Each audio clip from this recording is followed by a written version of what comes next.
agak tingkat yang sulit dulu, nanti biar nanti gampang ke Kamera gua kenapa nggak fokus ya? ke regresi ataupun yang lanjutannya. Ya kalau kemarin kan udah diajarin regresi sederhana kan? Iya. Ya. Nah ini saya akan ajarkan dulu ke Smart PS. Nanti ini biasanya ini yang biasa disebut SEM PLS atau analisis jalur atau path analisis. Ya. Nah ini yang bawah ini adalah regresi linear berganda.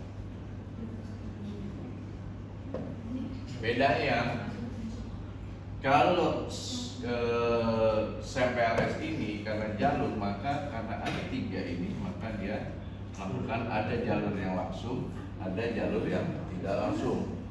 Jalur yang langsung itu misalnya X1 terhadap Y, ini X2 ya, dia sebagai X2 terhadap Y, tapi dia juga sebagai mediasi atau perantara. Maka dia dirubah bukan jadi menjadi variabel X2 tetapi berubah menjadi variabel Z. Ya.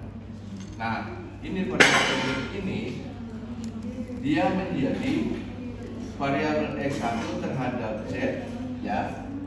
Itu juga melalui, jadi dia untuk pengaruhnya dia ke sini X1 terhadap melalui Z terhadap Y.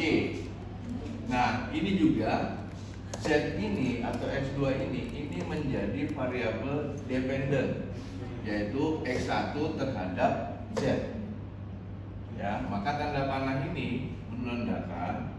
Jadi kalau di dalam tentu kalian di MPK atau pernah dengar kata hipotesis kan? Ya, hipotesis yang ada di sini itu ada pertama ini 1 ya, X terhadap Y, kemudian Z atau X2 terhadap Y ya, ini, kemudian X1 terhadap Z atau X2 3 ya, kemudian yang terakhir itu adalah X1 melalui Z terhadap Y. Nah ini adalah yang 4 ya. Yang di luar itu yang 4 ya. Jadi ada 4 hipotesis di sini ya. Yaitu X1 terhadap Y, X is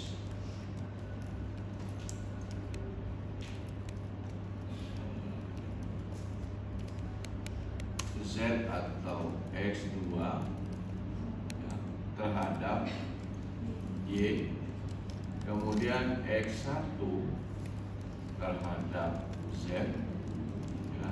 Yang terakhir adalah X1 terhadap Z terhadap Y. Nah ini hipotesisnya. Jadi kalau kalian di metodologi, nah ini ada hipotesis teori, ada hipotesis penelitian. Ya, jadi hipotesis ini adalah untuk pengujian apakah memang X1 ada pengaruh atau tidak. Apakah X1 terhadap Z ada pengaruh atau tidak. Kemudian Z terhadap Y ada pengaruh atau tidak. Bahkan yang terakhir adalah apakah ada pengaruh X1 melalui Z terhadap Y. Nah ini kalau yang SEM-PLS ya. Nah di SEM-PLS ini itu kita akan lihat kan banyak seperti kalian di SPSS itu kan data pertanyaannya banyak. Nah itu masing-masing perbedaan dengan regresi linear berganda, dia akan indikatornya akan dihitung. Jadi ada sumbangan, nanti kita akan perhatikan. Jadi setiap indikator itu di sini ya itu dihitung. Ya, ini juga terhitung. Ya, jadi kalau dilihat contoh yang saya kirim kemarin di WA, kan ada yang kuning-kuning itu adalah indikator atau pertanyaan. Nah ini juga sama,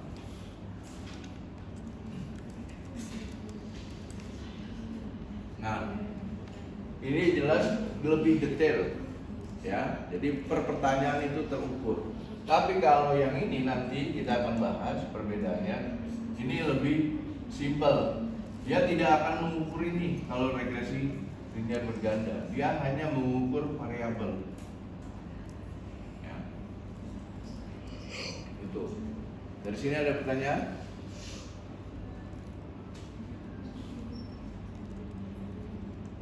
Ada yang mau ditanyakan?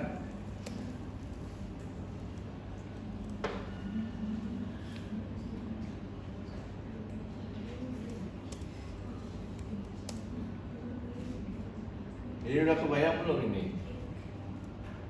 Yang kemarin saya jelaskan kan X.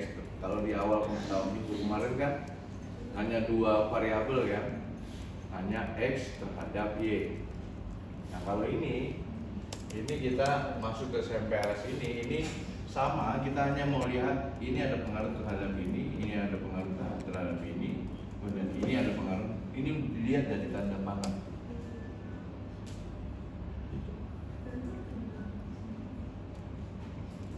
Jadi kalau misalnya judul paling gampang dia itu tadi, kalau di kuantitatif misalnya ini kita bicara tentang influencer gitu ya.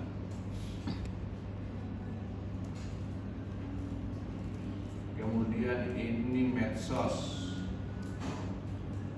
ya. Kemudian ini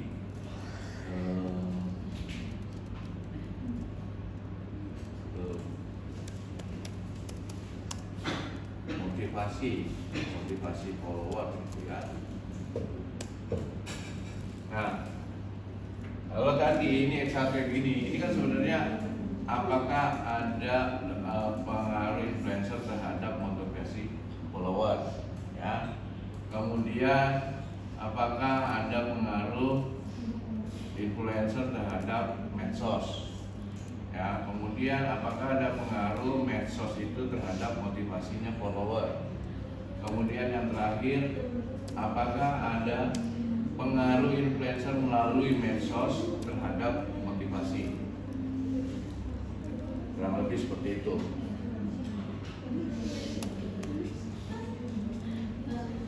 Udah ada bayangan belum? Nanti cari datanya satu-satu apa gimana? Kan kalau yang di SPSS itu ada X1, X2 dan Y kan? Ya. Nah inilah yang dibilang X1, X2 ya kan? Kemudian Y ya kan? Di data itu ada kan? Nah itu kan adalah variabel itu kan ini mewakili terhadap judul ya. Jadi ketika kalian misalnya membuat proposal atau penelitian itu ketika judul itu harus menggambarkan variabel yaitu tadi X1, Z atau Y. Jadi tergambar. Makanya saya bilang ketika mengajukan banyak mahasiswa mengajukan proposal tugas akhir itu di judulnya kualitatif tapi metodologinya kuantitatif, itu yang salah. Karena itu tadi akan menggambar bahwa kalau di metodologi kuantitatif itu hanya ada kata kuncinya, pasti ada kata pengaruh, hubungan, ya, kemudian bla bla bla bla melalui kalau pakai smart PRS, pakai SMPRS, kemudian bla bla bla bla terhadap Itu Z atau 2 ya? Z itu. X2. Jadi kalau di judul itu udah pasti ketahuan di sini ada kata pengaruh, ini X1 melalui Z, kemudian terhadap ini Y. Ya. Dari sini bisa dipahami. Ini saya adalah memberi paparan juga karena di sini kita hanya lebih pada prakteknya. Ya. Untuk yang ini ada pertanyaan?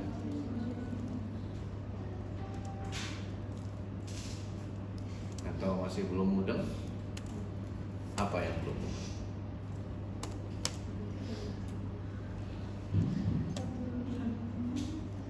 Kenapa? Lebih baik bertanya daripada nanti ini.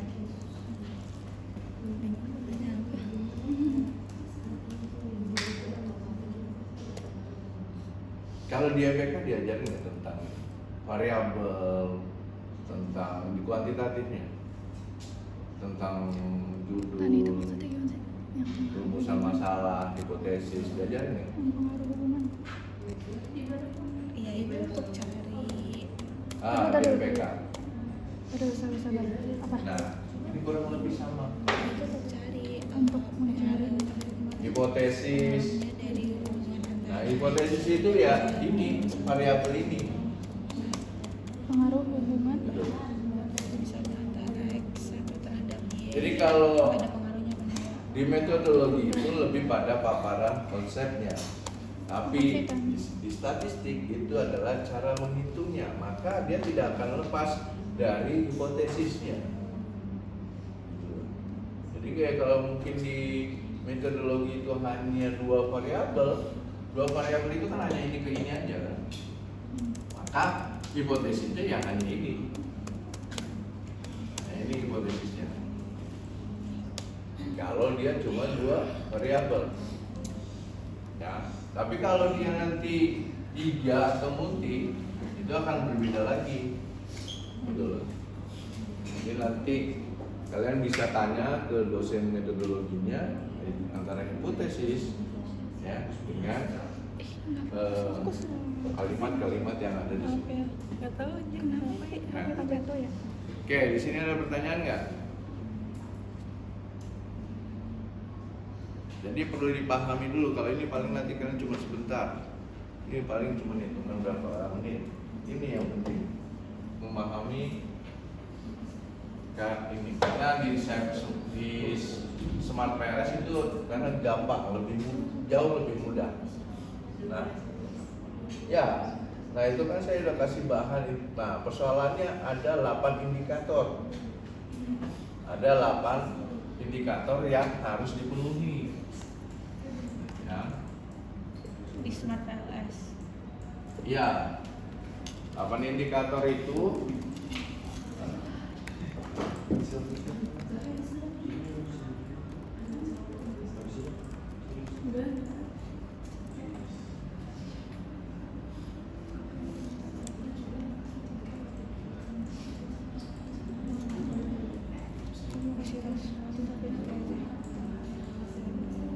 Siapa?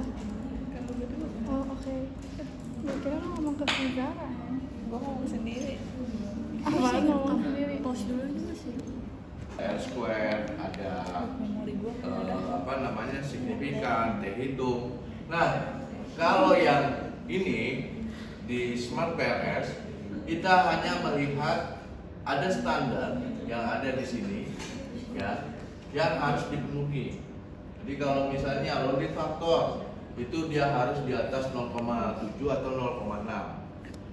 Kalau dia tidak di bawah 0,6 atau 0,7, maka yang saya bilang itu ada yang ini harus dibuang, lingkaran-lingkaran ini. Jadi dibuang, artinya tidak valid. Kemudian AP konstruk juga ya. Ini juga sama, dia juga. Dia untuk kita ini harus di atas 0,5